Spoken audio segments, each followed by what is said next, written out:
Yeah. Na początku to ja byłem tak jak większość chyba dzieciaków, które przychodzi do boksu, dość niegrzeczny.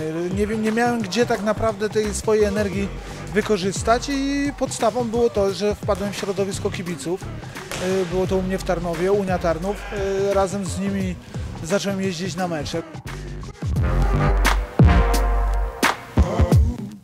Na tych walkach, na meczach to po prostu musiałem się doszkolić. No i pierwsze co sobie pomyślałem, chcę się nauczyć na początku walczyć dobrze rękami, później dołączę do tego nogi, żeby być jak najbardziej efektywny na ulicy.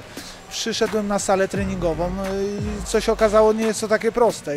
Miałem pierwszy trening, pierwszy sparring miałem z chłopakiem, który był praktycznie 2 kategorie niżej ode mnie. I dosłownie można powiedzieć, że zbił mnie jak dziecko. Jednak to nie było coś takiego jak na ulicy, tylko jednak była to szermierka na pięści. No i postanowiłem, że ja też tak chcę, nie będzie mnie jakiś małolat obijał i stwierdziłem, że też się tego nauczę. A co się okazało, miałem już talencik do tego, połączony z charakterem z ulicy i trener to zauważył na pewno. No i już mnie z tej po prostu sali nie wypuścił.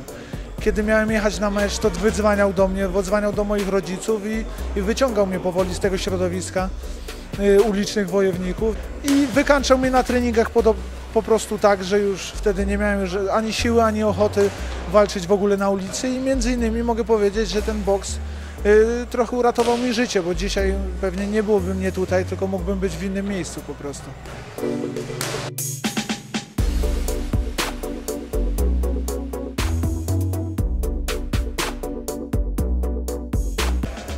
Mi się wydaje, że też człowiek uzależnia się czasem od tej adrenaliny.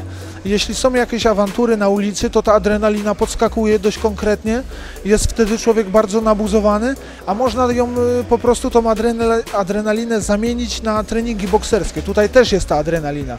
Tak naprawdę to wyjście do ringu towarzyszy niesamowite emocje. Poza tym w miarę upływu czasu, w miarę tej pewności w ringu, jak już człowiek wie o tym, że jest na tyle dobry, że nikt mu krzywdy nie zrobi, to już nie chcę udowadniać tego na ulicy po prostu. Nie chcę udowadniać nikomu, bo sam sobie doskonale zdaję sprawę z tego, że jest dobry i nikomu nic nie musi udowadniać.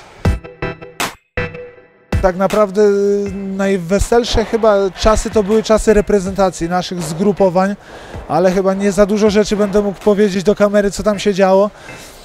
No było czasem naprawdę ciekawie, nawet jeszcze na twarzy mam tutaj, że tak powiem, 14 szwów, które mi kiedyś pozostały po jednych z obozów.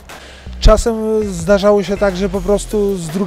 piętra po piorunochronie schodziliśmy i uciekaliśmy z hotelu na jakieś imprezy wtedy. Ale tak jak mówię, to były wtedy czasy, kiedy nie było już jakichś większych startów.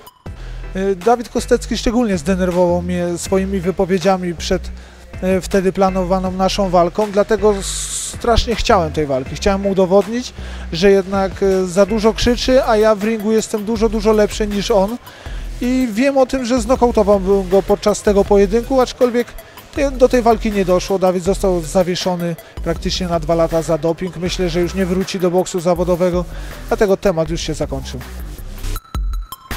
Nie lubię krzyczeć głośno, a później nie pokazywać tego w ringu. Najpierw chcę udowodnić coś w ringu, a dopiero później mogę się na temat danego zawodnika wypowiadać.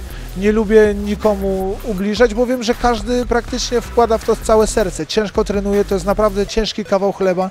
Ja wolę to udowodnić w ringu. Jeśli będę miał kiedyś okazję walczyć o Mistrzostwo Świata, to tak jak Krzysiek Głowacki, myślę, że udowodnię to. On też głośno nie krzyczy, a jednak zrobił swoją robotę w ringu.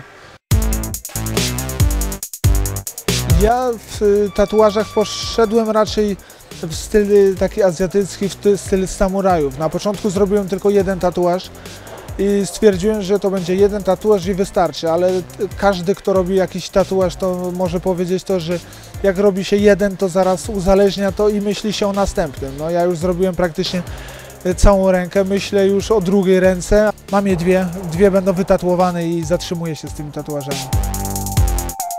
Przede wszystkim honor, mi się wydaje, że każdy człowiek powinien być honorowy. No i na pewno jestem też patriotą. Naprawdę kraj mamy cudowny i myślę, że honor i patriotyzm to są 2 takie cechy, które można mi zapisać. To jest boks.